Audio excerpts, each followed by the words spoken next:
The city had once been alive. Neon lights flashing advertisements, the scent of fresh coffee wafting from cafes, the never-ending honking of impatient drivers, those were the sounds of normalcy. Now, all of it was gone.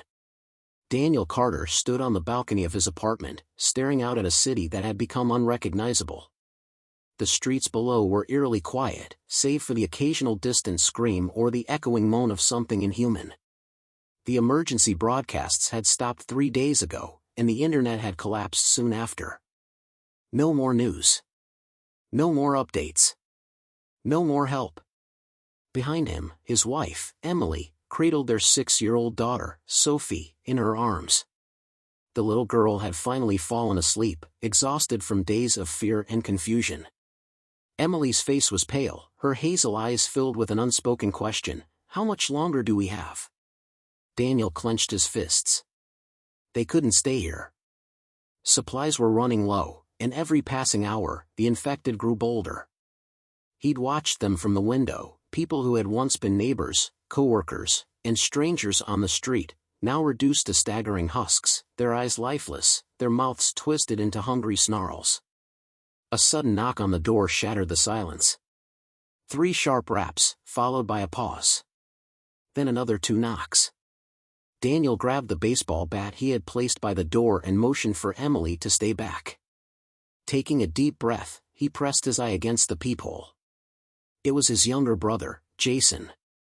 Daniel yanked the door open, pulling Jason inside. His brother, barely 22, was panting, his gray hoodie stained with something dark. Blood.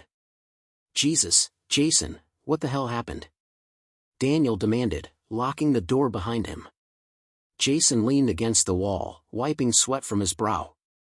I barely made it. The roads are a mess, wrecked cars, fires, those things everywhere.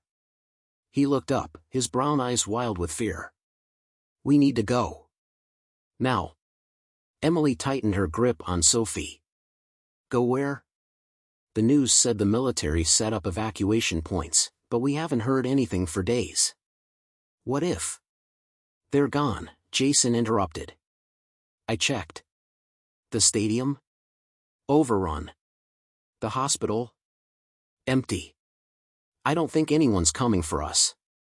A heavy silence fell over them. Daniel glanced at Emily, then at Sophie, who was still sleeping, blissfully unaware of the nightmare surrounding them. They had no choice. All right, Daniel said, his voice firm. We pack whatever we can carry.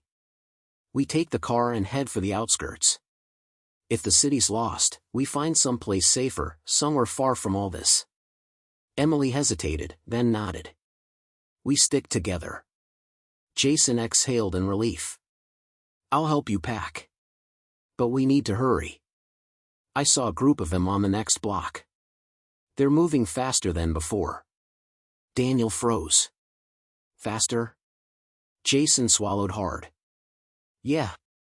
Some of them, they run now. A shiver ran down Daniel's spine. Slow-moving corpses were terrifying enough, but fast ones? That changed everything.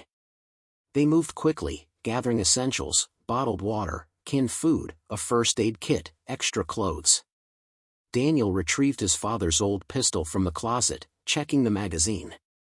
7 bullets. Not nearly enough, but better than nothing. Emily gently shook Sophie awake. The little girl blinked up at her mother, rubbing her eyes. Mommy? We're going on a trip, sweetheart, Emily whispered. You have to be really quiet, okay? Sophie nodded sleepily, clinging to her stuffed rabbit. As they made their way down the apartment hallway, Daniel's heart pounded. The building was eerily silent, the kind of silence that carried weight, like something was waiting in the shadows. They reached the stairwell. Jason peeked down. Looks clear. The group descended cautiously, their footsteps muffled against the concrete steps. The air was thick with the smell of decay, and every shadow seemed to stretch and move in the dim emergency lighting. They reached the lobby. The glass entrance doors were shattered, broken glass glittering like tiny diamonds. A few abandoned bodies lay motionless, some slumped against walls, others half crushed under debris. Jason moved toward the exit, stepping over a corpse. Then he froze. A sickening gurgle filled the air. One of the bodies twitched. Then another. Daniel barely had time to react before the nearest corpse jerked upright with an inhuman snarl. Its head snapped toward them, bloodshot eyes locking onto fresh prey. Then it lunged. Jason barely managed to shove it back before it could sink its teeth into his shoulder. "Go! Go!" he shouted, kicking the creature away. Daniel grabbed Emily's arm, pulling her toward the door. "Run!" The lobby erupted into chaos. More bodies stirred, their grotesque movements jerky and unnatural. One of them, a woman missing half her face, crawled toward Sophie, clawing at the floor with broken fingers. Emily let out a strangled scream and yanked Sophie away just as Daniel swung the bat, caving in the woman's skull with a sickening crack. Jason was already outside, waving them forward. "Come on!" They burst into the street. The night was filled with distant screams and the flickering glow of fires burning unchecked. Their car was parked just down the block, untouched, by some miracle. But as they sprinted toward it, an all-too-familiar sound sent ice through Daniel's veins. The sound of feet. Running feet.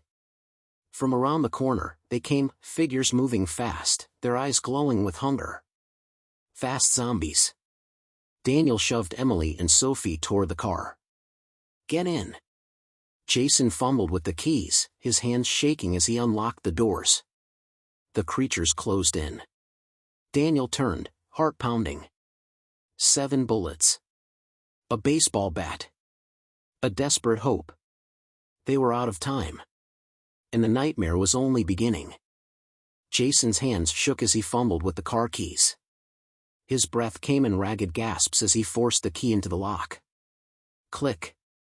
The doors unlocked. "Get in! Get in!" Daniel shouted, shoving Emily and Sophie toward the vehicle.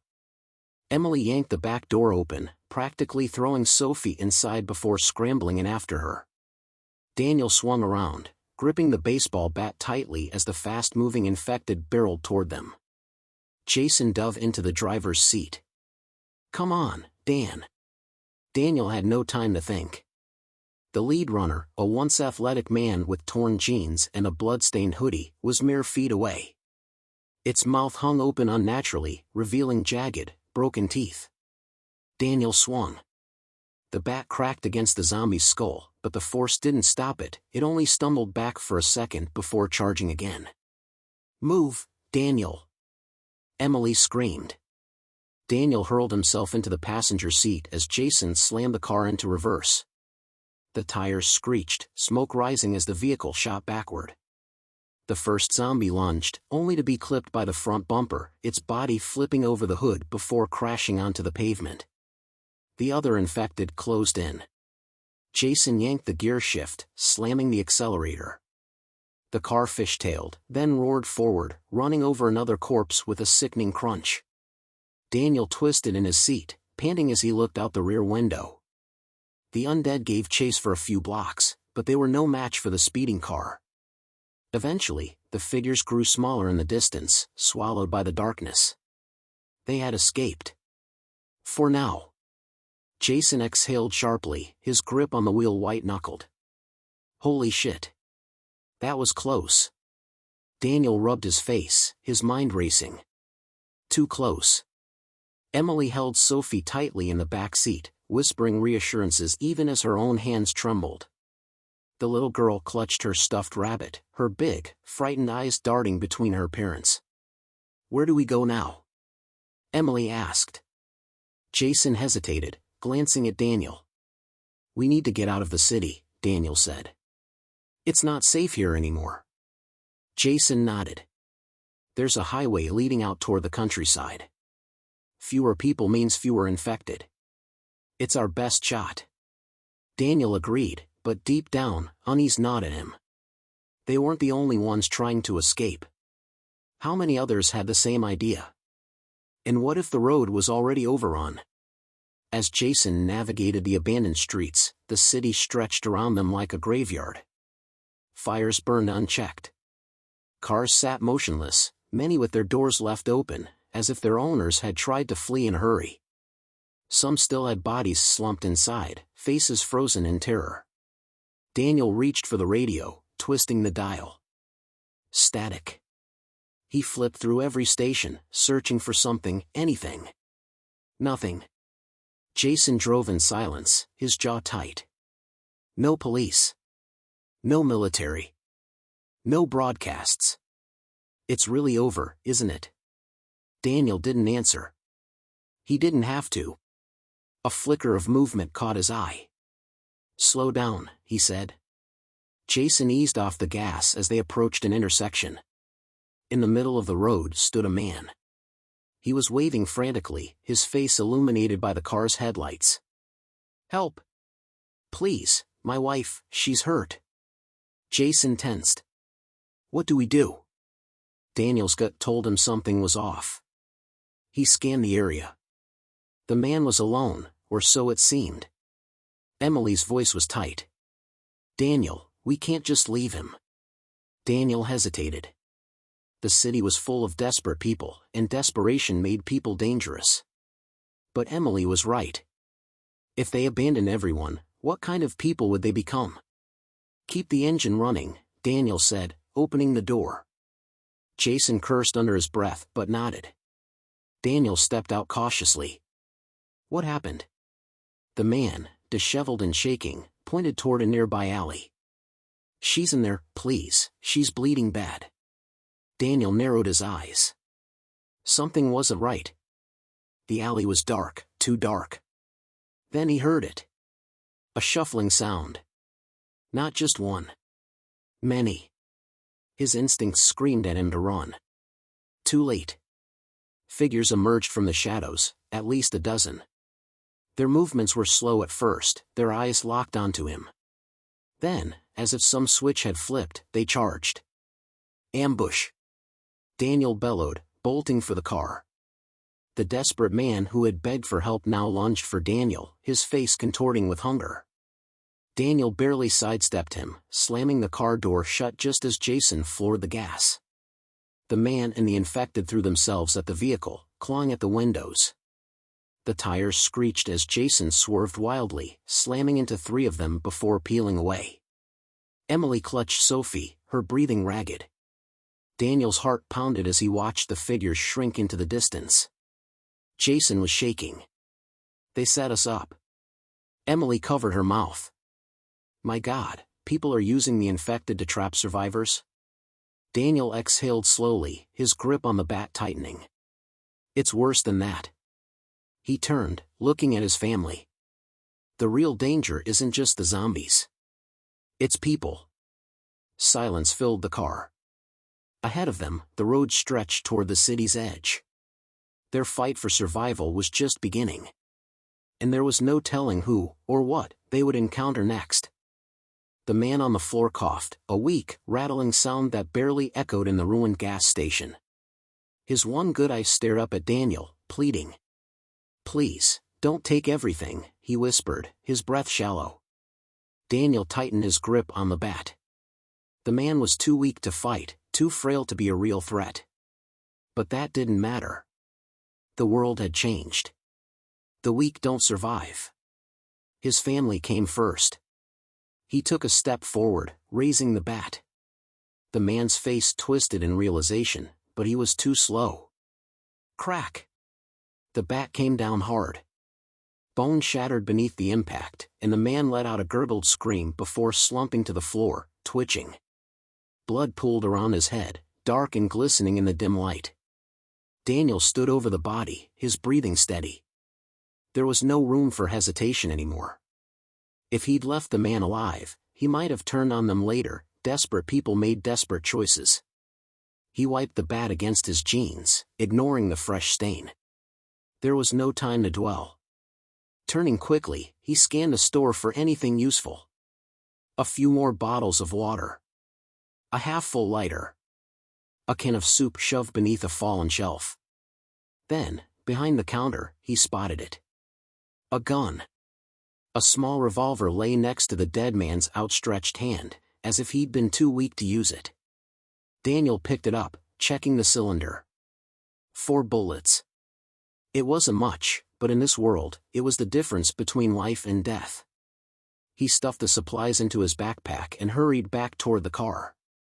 Jason was still in the driver's seat, tapping the steering wheel anxiously. When Daniel opened the door, Emily's worried eyes met his. "Everything okay?" she asked. Daniel nodded, climbing in. "Yeah. Nothing useful inside." She studied him for a moment, but didn't push. Jason put the car in drive. "We good on gas?" Daniel exhaled. "No power. Pumps are dead." Jason muttered a curse. "So we're still screwed." Daniel glanced at Sophie, who clutched her stuffed rabbit in silence. "No," he said. "We just have to keep moving." Jason nodded and pulled onto the road. The gas wouldn't last forever, but they'd deal with that when the time came. As the car rolled forward, Daniel didn't look back at the gas station. The world had no room for the weak anymore. And he refused to be one of them. The car's engine hummed as Jason navigated the desolate streets, weaving around abandoned vehicles and debris. Every few minutes, the gas gauge dipped lower, a cruel reminder that their escape was temporary. Emily sat in the back, her arms wrapped protectively around Sophie. The little girl had barely spoken since the city fell apart. She simply clutched her stuffed rabbit, staring blankly out the window. "We need a plan," Jason muttered, gripping the steering wheel tightly. Daniel exhaled, staring at the dark road ahead. "We need fuel, or we won't make it out of the city." Jason nodded. "Yeah, well, gas stations are either empty or crawling with the dead." Daniel glanced at the revolver in his lap, the one he had taken from the man in the gas station. 4 bullets. Not enough. Emily spoke up. "Maybe we should find a place to hide for the night. Regroup. Figure out our next move." Jason frowned. "That's risky. If we stop, we might not get moving again." "She's right," Daniel said. "Driving aimlessly will only get us killed. We find a safe spot, rest, and look for supplies in the morning." Jason clenched his jaw but nodded. "Fine. But where?" Daniel scanned the area as they drove. Most buildings were ransacked or burned out husks. Then, up ahead, he spotted something. "There." He pointed. A hardware store. Its front windows were still intact, the metal security gate pulled halfway down. It looked untouched. Jason pulled up in front of the store, keeping the engine running. "You sure about this?" Daniel eyed the building. "Only one way to find out." He grabbed the bat and stepped out. The night air was thick with silence, too quiet. Jason followed, gripping a crowbar he had taken from an abandoned car earlier.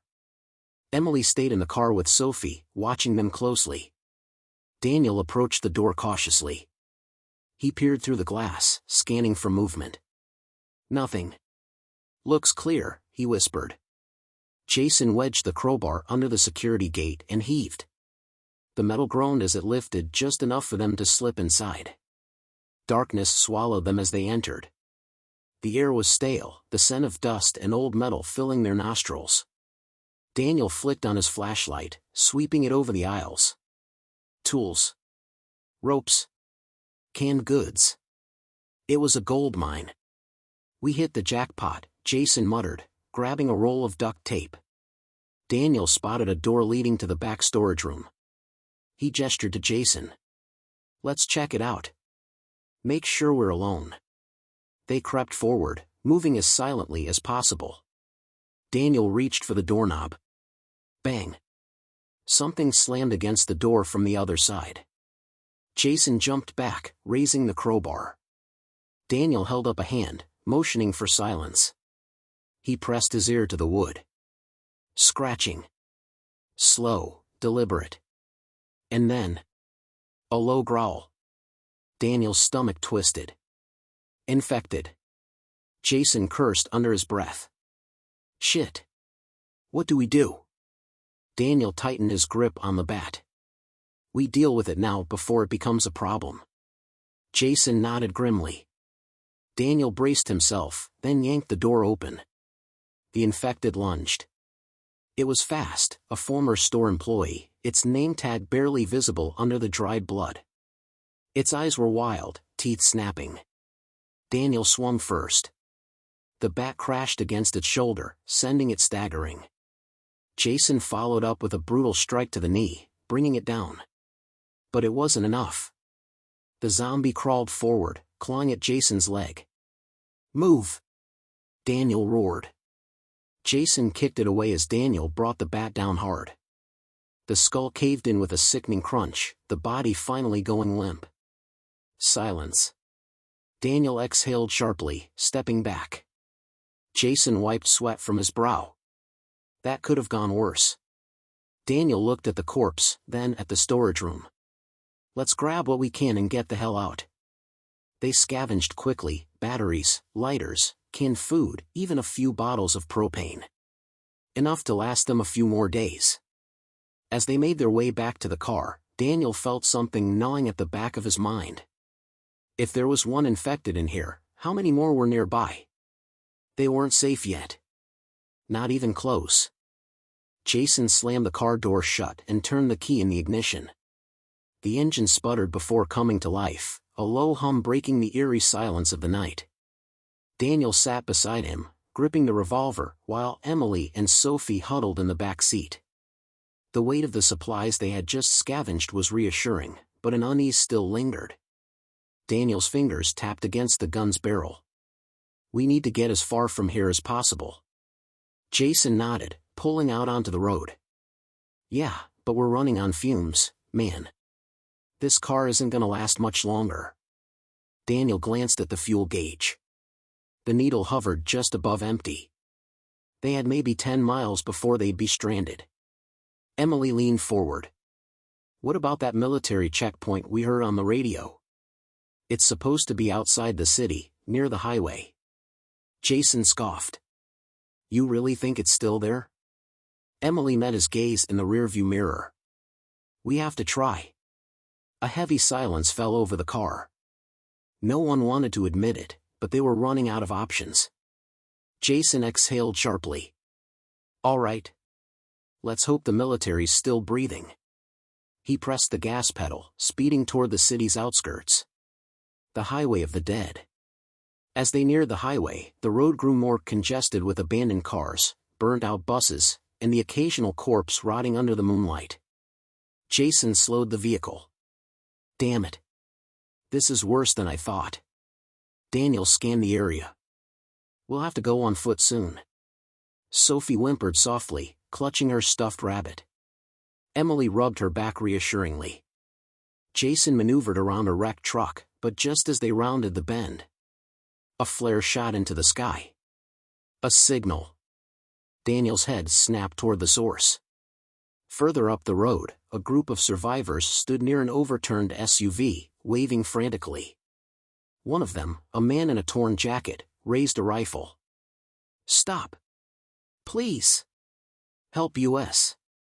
Jason hesitated. "No way. This smells like a trap." Daniel weighed their options. They had no gas. The highway was a dead end. But what if these people actually needed help? Emily gripped Daniel's arm. "We can't just leave them." Jason kept his foot on the brake, waiting for a decision. Then, gunfire erupted.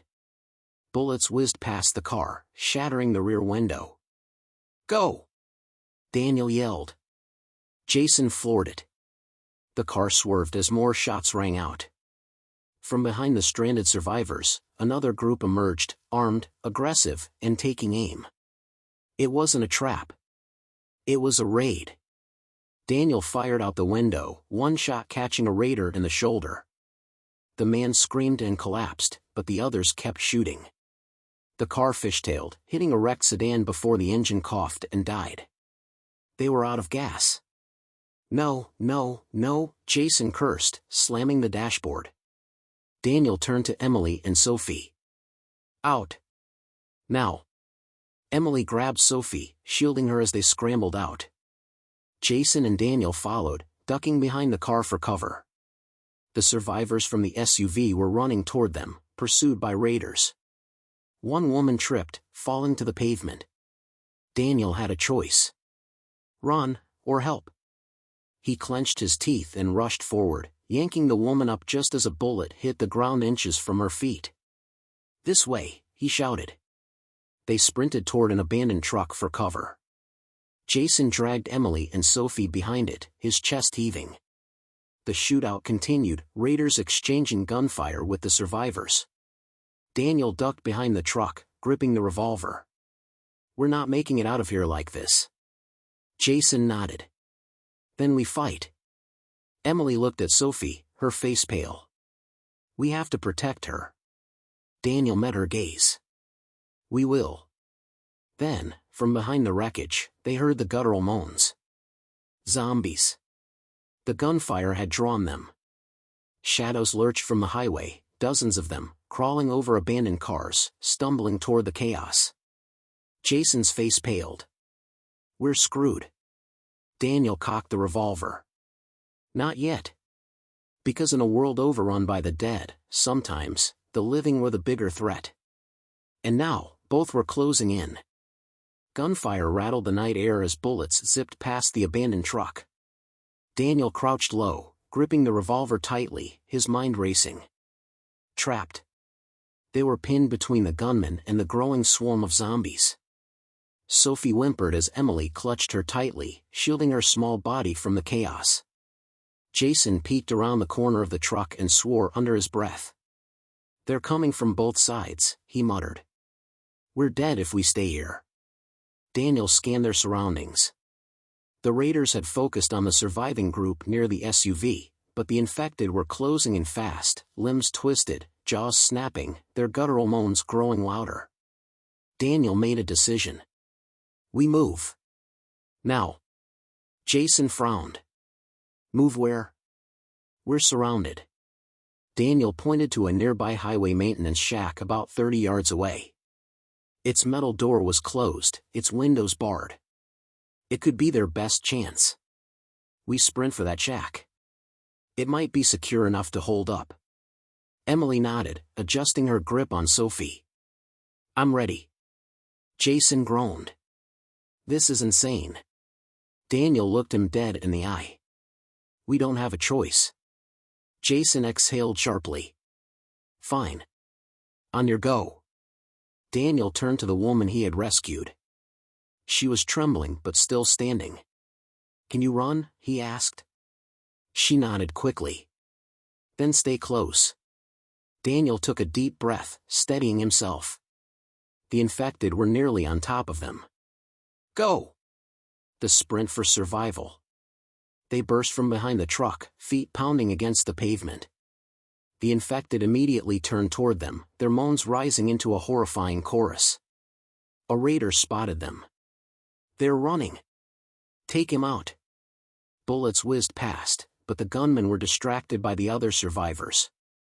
Daniel grabbed Sophie's hand, pulling her alongside Emily as they ran full speed toward the shack. A zombie lunged. Jason bashed its head in with his crowbar without breaking stride.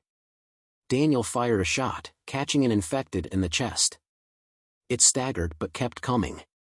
The shack was 10 yards away. Then, a raider stepped into their path, gun raised. Daniel didn't hesitate. He pulled the trigger. Click. Empty. His stomach lurched. The raider smirked, finger tightening on the trigger. Jason came out of nowhere, swinging the crowbar like a bat. It connected hard with the man's head, sending him sprawling. No time to stop. They reached the shack. Daniel slammed into the door. Locked. "Come on!" Jason yelled, bashing at the handle with his crowbar. Zombies were mere feet away, arms outstretched, mouths open. Daniel grabbed the crowbar and jammed it under the handle, wrenching it sideways. The lock snapped. Inside. "Now!" Emily shoved Sophie through the door first, then dove in. The rescued woman followed. Jason yanked Daniel inside just as the first zombie crashed into the doorway. Daniel threw his weight against the door, Jason right beside him. "Lock it! Lock it!" Emily cried. Daniel's eyes darted to the deadbolt. He twisted it just as a zombie slammed into the metal, rattling the entire shack. They collapsed onto the floor, gasping for breath. Outside, the undead swarmed the building, clawing and banging on the metal walls. Jason let out a shaky laugh. "Holy shit. We made it. For now." Trapped inside. The shack was small, barely the size of a single room. Rusted shelves lined the walls, stocked with old tools, empty gas cans, and dusty boxes. Sophie clung to Emily, her tiny hands trembling. The rescued woman sat against the wall, holding her ribs. "Thank you," she whispered. Daniel nodded, still catching his breath. Jason checked the room. No exits except the door. "If they break through, we're done." Emily looked at Daniel. "What now?" Daniel wiped sweat from his forehead. "We wait. The gunfire outside will draw the zombies toward the raiders. Once they're distracted, we slip out." Jason leaned against the wall. "And if that doesn't happen?" Daniel stared at the deadbolt, rattling under the force of the undead. Then, from outside, a new sound cut through the chaos. A loud horn. It echoed across the highway, followed by the rumble of an engine. Daniel's eyes widened. "Someone's coming." Jason peeked through a small crack in the wall. His face twisted in shock. "You're not gonna believe this," he muttered. Daniel took a deep breath and prepared for whatever came next. Because in this world, salvation never came without a price. The horn's blare echoed through the night, cutting through the growls of the undead. The rumble of an engine followed, loud, heavy, like a truck powering through the wreckage. Daniel pressed his face to the crack in the shack's wall. What he saw sent a surge of both hope and fear through his chest. A massive armored vehicle, a modified military transport truck, was barreling down the highway. Metal-plated sides, reinforced bumpers, spiked grills, this thing was built for survival. The truck plowed through a cluster of zombies, sending bodies flying. A mounted turret on top began firing in controlled bursts, mowing down the infected and scattering the remaining raiders. Jason let out a breath. "Holy shit, who the hell is that?" Daniel's grip tightened on his revolver. Whoever they were, they had firepower. That could mean salvation, or a whole new kind of threat. The truck skidded to a stop near the wrecked SUV where the original survivors had been attacked. A man in heavy tactical gear stood in the truck bed, scanning the scene. He raised a bullhorn to his lips. "If you're still breathing, you've got 30 seconds to get in. After that, we're gone." A dangerous decision. Emily gripped Sophie tightly. "Should we go?" Jason hesitated. This could be a trap. Daniel's eyes darted to the door, where the undead were still pounding and scraping. The gunfire and noise had thinned their numbers, but they weren't giving up. Trapped in the shack, they had no supplies, no escape, and no time. Daniel made the call. "We go." Jason gritted his teeth. "You sure?" Daniel looked at Sophie. Then Emily. No other choice. Jason exhaled sharply. "Then let's move." The run for the truck. Daniel yanked the door open. Outside, the road was chaos. The raiders were either dead or fleeing. Zombies still lingered, shuffling between wrecked cars, but the gunfire had pulled most of them toward the truck. They had one shot. Stay low. Move fast. No stopping. Daniel's voice was firm. Emily clutched Sophie in her arms. The rescued woman, still shaken, nodded quickly. Jason clenched the crowbar. "Let's do this." They sprinted. Zombies turned, moaning loudly as fresh prey appeared. Jason took out the first one, caving in its skull with a brutal swing. Daniel grabbed Emily's arm, keeping them moving. No stopping. A raider who had been left behind suddenly lunged out from behind a wrecked sedan, gun raised. Jason didn't hesitate. He tackled the man, slamming him into the ground. They struggled. Jason got on top and drove the crowbar down, piercing the man's throat. Daniel didn't stop to look. The truck was ahead. A soldier in full body armor motioned them forward. Move, move, move. Jason yanked open the truck's back hatch, and they jumped inside just as more infected swarmed the road. "Geo!" someone shouted. The truck lurched forward. Daniel collapsed against the metal wall, his heart pounding. They had made it. But the real question remained. Who had just saved them? And at what cost? The survivors' sanctuary? The truck rumbled down the highway at high speed, the outside world a blur of darkness and destruction. Inside, armed men in tactical gear sat along the walls, watching Daniel and the others carefully.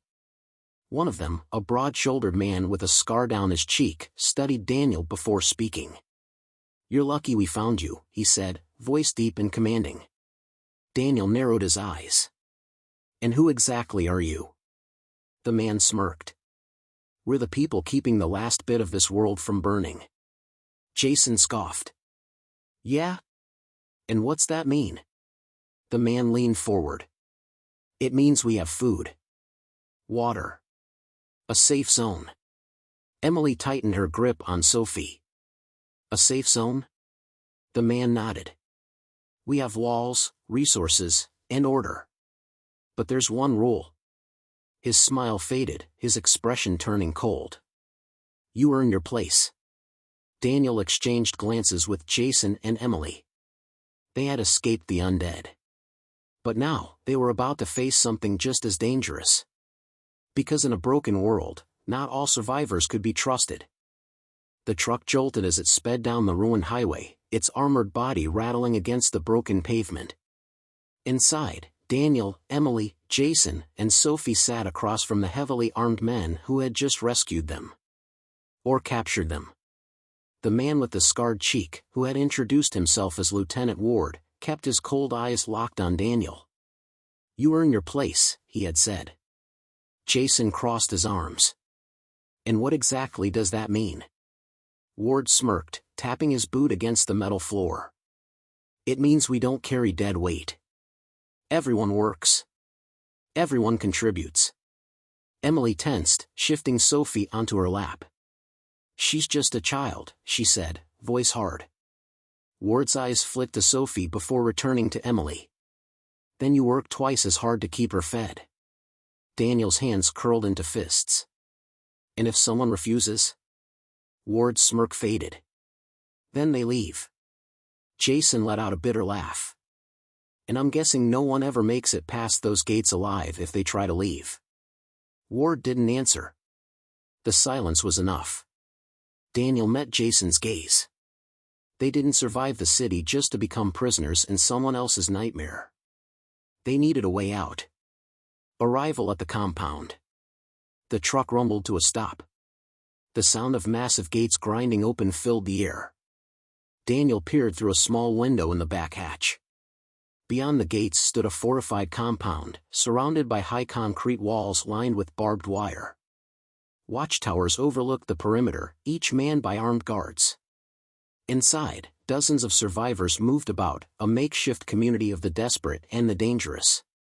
A prison turned into a stronghold. The back hatch swung open. Ward stood, motioning them out. "Welcome to Blackwood." Jason muttered under his breath. "More like a damn prison camp."